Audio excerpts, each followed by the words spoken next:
উজান থেকে নামা পানির ঢল ও টানা বৃষ্টিতে জামালপুরের অধিকাংশ নদ নদীর পানি বেড়েছে। দেওয়ানগঞ্জ উপজেলার ডংধরা ও চর আমখাওয়া ইউনিয়নের ঝিঞ্জিরাম নদীতে তীব্র ভাঙন শুরু হয়েছে। হুমকিতে পড়েছে সানন্দবাড়ির ঝিঞ্জিরাম সেতু, সড়ক ও কয়েকটি গ্রামের বসতবাড়ি, শিক্ষা প্রতিষ্ঠান সহ বহু স্থাপনা। পাহাড়ি ঢলে তলিয়ে গেছে শত শত একর জমির পাকা ধান। পানি উন্নয়ন বোর্ড বলছে ভাঙন রোধে কাজ করছেন তারা। আনসারি সুমনের তথ্য ছবিতে প্রতিবেদন। উজান থেকে নামছে পাহাড়ি ঢল, চলছে ভারী বৃষ্টিপাত। জামালপুরে যমুনা, ব্রহ্মপুত্র, দশানী, ঝিঞ্জিরাম সহ সব নদ নদীর পানি বাড়ছে। গত 24 ঘন্টায় ঝিঞ্জিরাম নদীর পানি বেড়ে গোয়ালঘাট পয়েন্টে বিপদসীমার 17 সেন্টিমিটার ওপর দিয়ে প্রবাহিত হচ্ছে। পানি বৃদ্ধি পাওয়ায় দেওয়ানগঞ্জ উপজেলার ডাংধরা ও চর আমখাওয়া ইউনিয়নের ঝিঞ্জিরাম নদী তীরবর্তী বিভিন্ন এলাকা জুড়ে তীব্র নদী ভাঙন শুরু হয়েছে। পানিতে পাকা ধান তলিয়ে যাওয়ায় ভবিষ্যৎ নিয়ে চরম অনিশ্চয়তায় দিন পার করছেন কৃষক। এই আগে মনে করেন যে বন্যা হয়েছিল, বন্যা হয়ে অনেক ধান মনে করেন যে তলায় গেছে, কাটতে পারি নাই। আবার এখন বর্তমানে যে পানিতে প্রচন্ড ধান তলা যাইতে আছে, কাটার মতো কোনো ক্ষমতা নাই। ভারী বৃষ্টিতে পাহাড়ি ঢলে আমাদের এখানে ব্রিজের পূর্ব পাশে নদী ভাঙন এবং কি এর আগেও 5-7টা বাড়ি এখান থেকে ভেঙে যাওয়া হয়েছে। পানি উন্নয়ন বোর্ডের কর্মকর্তারা জানান, আগামী দুদিনে পানি আরও বাড়বে। ভাঙন ঠেকাতে কিছু প্রস্তাব পাঠানো হয়েছে। অনুমোদন পেলে সেই কাজ দ্রুত বাস্তবায়ন হবে।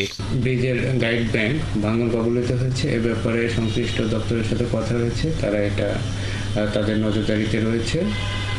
এবং এই ঝিঞ্জিরামের দুই তীরে ভাঙন প্রতিরোধে প্রায় 12 কিলোমিটার অংশে আমাদের স্থায়ী প্রতিরক্ষা কাজের জন্য একটি প্রকল্প প্রণয়ন করা হয়েছে, যেটি মন্ত্রণালয়ে যাচাই সভা হয়েছে এবং এটির যাচাই সভার প্রেক্ষিতে পুনর্গঠন করে আমরা শীঘ্রই আবার পুনরায় দাখিল করব। এলাকার লোকজন আরও জানান, ঝিঞ্জিরামের ভাঙন রোধ করা খুবই জরুরি, কারণ ভাঙনে ঝিঞ্জিরাম সেতুর গাইড ওয়াল ভেঙে যাওয়ায় সেতুটি চরম ঝুঁকিপূর্ণ হয়ে পড়েছে। হুমকির মুখে পড়েছে সানন্দবাড়ি দেওয়ানগঞ্জ সড়ক, বাস স্ট্যান্ড, হারুয়াবাড়ি, পান্তামারি, উত্তর গোয়ালকান্দা ও পাথরের চর গ্রাম, পাথরের চর বিজিবি ক্যাম্প, পাথরের চর বাজার, বিভিন্ন শিক্ষা প্রতিষ্ঠান সহ বহু অবকাঠামো। হাসান আহমেদ, ৭১। দর্শক, এ নিয়ে বিস্তারিত জানাতে সরাসরি যুক্ত হচ্ছেন সহকর্মী আনসারি সুমন। সুমন, নদী ভাঙনে কোন কোন এলাকা হুমকির মুখে পড়েছে, এ বিষয়ে কি বলছেন এলাকার লোকজন এবং পানি উন্নয়ন বোর্ড কোনো ব্যবস্থা নিয়েছে কিনা জানাবেন। ধন্যবাদ। মূলত গত এক সপ্তাহ যাবৎ উজানের পাহাড়ি ঢলে দেওয়ানগঞ্জ উপজেলার ডাংধরা ইউনিয়নের বিস্তীর্ণ এলাকা কিন্তু পানিতে তলিয়ে যায়। সেই সময় ফসলের তীব্র একটি ক্ষতি হয়, কারণ স্থানীয় কৃষকদের যে পাকা ধান সেটি কিন্তু পাহাড়ি ঢলের পানিতে তলিয়ে যায়। এবং গত 2 দিন যাবৎ অতি বৃষ্টি এবং উজানের পাহাড়ি ঢলের কারণে সীমান্তবর্তী যে ঝিঞ্জিরাম নদী আছে সেটির পানি কিন্তু বিপদসীমার উপর দিয়ে প্রবাহিত হচ্ছে। পানি বিপদসীমার উপর দিয়ে প্রবাহিত হওয়ায় ঝিঞ্জিরাম নদী তীরবর্তী 3টি গ্রাম এবং সানন্দবাড়ি ঝিঞ্জিরাম যে সেতু আছে সেটি কিন্তু হুমকির মুখে পড়েছে, কারণ পানির তীব্র স্রোতের কারণে ব্যাপকভাবে নদী ভাঙনের সৃষ্টি হয়েছে। সেই নদী ভাঙনের কারণে মূলত হারোয়াবাড়ি, গোয়ালাকান্দা এবং পাথরচর এলাকা সহ আশপাশের যে এলাকাগুলো আছে সেখানে নদীর দুই পারে কিন্তু ভাঙনের সৃষ্টি হয়েছে। এছাড়া অত্যন্ত গুরুত্বপূর্ণ সানন্দবাড়ি ঝিঞ্জিরাম যে সেতু সেটির গাইড ওয়াল ভেঙে যাওয়ায় সেই অঞ্চলের মানুষদের মধ্যে একটি আতঙ্ক ছড়িয়ে পড়েছে যে কোনো কারণে যদি এই সেতু বড় ধরনের ক্ষতির সম্মুখীন হয় তাহলে ডাংধরা এবং চরামখাওয়া ইউনিয়নের 2টি ইউনিয়নের প্রায় লক্ষাধিক মানুষের যে যোগাযোগের একমাত্র সড়ক সেটি কিন্তু বন্ধ হয়ে যাবে। স্থানীয় মানুষরা যেটি বলছেন যে এই নদী ভাঙন প্রতিরোধের জন্য তারা পানি উন্নয়ন বোর্ড সহ সরকারের বিভিন্ন দপ্তরে বছরের পর বছর ঘুরেছেন, কিন্তু কেউ তাদের ডাকে এগিয়ে আসেননি।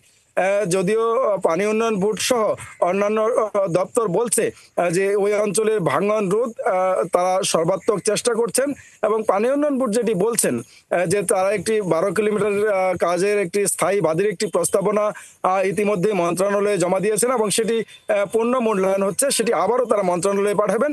যদি সেই প্রকল্প অনুমোদন করানো যায় তাহলে নদীর দুই পারের যে 12 কিলোমিটার অংশে ভাঙন সেটি প্রতিরোধে তারা স্থায়ীভাবে কাজ করতে করতে পারবেন এবং স্থায়ীভাবে কাজ করা হলে এই অঞ্চলের যে নদী ভাঙন সেটি পুরোপুরি রোধ হবে বলে পানি উন্নয়ন বোর্ড আশা করেন। তবে স্থানীয় মানুষদের যেটি অভিযোগ, তারা বলছেন যে প্রতি বছর তাদের নদী ভাঙনের শিকার হতে হয়, তাদের পাহাড়ি ঢলের মাধ্যমে ক্ষতির শিকার হতে হয়, কিন্তু জেলা সদর থেকে একেবারে জেলার শেষ সীমানায় হওয়ার কারণে এই অঞ্চলের প্রতি প্রশাসনের যেমন একটু নজর কম, তেমনি এই অঞ্চলের দরিদ্র মানুষরা বারবার ক্ষতির সম্মুখীন হলেও তাদের যে উন্নয়ন, তাদের যে ক্ষতি, সেটি দেখার জন্য খুব বেশি নজর প্রশাসন দিতে পারে না। সুমন, ধন্যবাদ আপনাকে। দর্শক, জামালপুর থেকে নদী ভাঙনের খবরাখবর নিয়ে যুক্ত ছিলেন আমাদের সহকর্মী আনসারি সুমন।